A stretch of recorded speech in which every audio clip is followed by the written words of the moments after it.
अस्सलाम वालेकुम वरहमतुल्लाहि वबरकातुहू। स्टोरी को पूरा ज़रूर सुनिएगा। तलाक याफ्ता लड़की।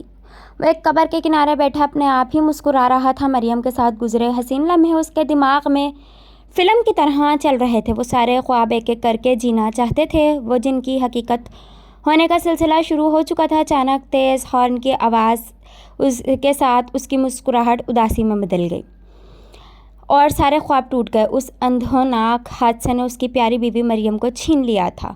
उनकी शादी को सिर्फ 7 माह हुए थे और मरियम की उम्र सिर्फ 22 साल थी।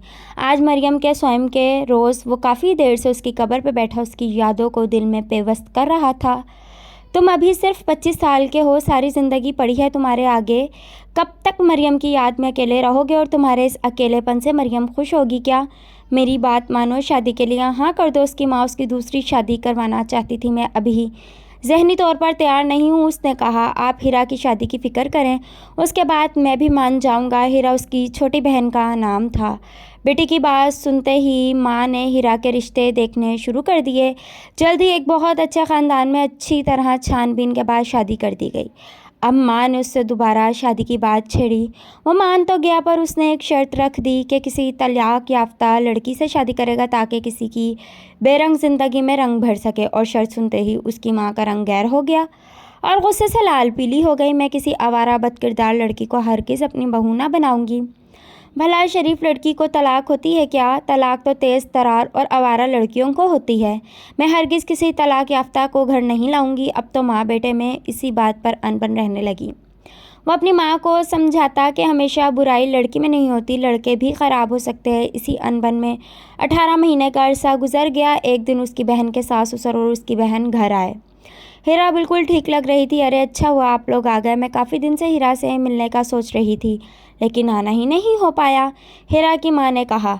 अब सब कमरे में मौजूद थे। हीरा के ससुर बोले, मुझे समझ नहीं आ रहा आप लोगों से कैसे कहूँ। देखे बहन, हीरा बहुत अच्छी लड़की है, हमें इससे कोई शिकायत नहीं, लेकिन अब हमारा बेटा शायद इसके काबिल नहीं रहा।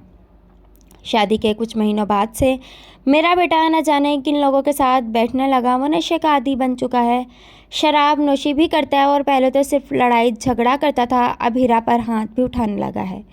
इसी वजह से हमने उसे घर से निकाल दिया है और बहुत सोच विचार के बाद हमने ये फ़ैसला किया है कि आपकी बेटी की ज़िंदगी ख़राब ना की जाए। इसे हम अपने बेटे से तलाक दिलवा देंगे और ख़ुद इसकी शादी किसी दूसरी जगह करवाएंगे। हम अपने बेटे की वजह से बहुत शर्मिंदा हैं और हीरा को अपनी बेटी की तरह किसी और के साथ रुखसत करेंगे। और वो बोलते गए और उसकी माँ सकते किसी हालत में बैठी सुनती रही और आंसू बहाती रही। अब उसकी अपनी बेटी भी तलाक याफ्ता थी और तलाक याफ्ता लड़कियों के लिए उसने जो अल्फाज अदा किए थे वो उसके कानों में गूंज रहे थे। अब माँ को समझ आ गया था कि बेटा ठीक कहता था, हर बार लड़की कसूरवार नहीं होती। चाहे जितनी भी छानबीन कर लो, लड़कियों की शादी नसीब से ही होती है।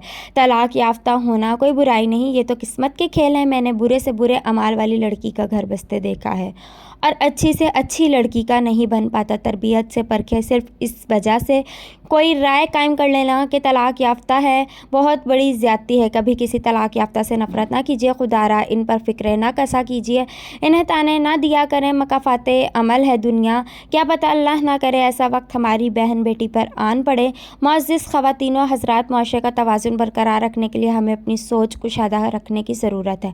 तलाक याफ्ता लड़कियों की दोबारा शादी होने से मुआशरा बेराहरवी से बचेगा। हमें बहैसियत एक मुआशरा अपने रवैयों में मस्बत तब्दीली लाने की ज़रूरत है। खूबसूरत है वो दिल जो किसी के दर्द को समझे, खूबसूरत है वो हाथ जो किसी को मुश्किल में थाम ले, खूबसूरत है वो सोच जो किसी के लिए अच्छा सोचे, और खूबसूरत है वो इंसान जिनको ऊपर वाले ने ये सब खूबसूरतियाँ अता की।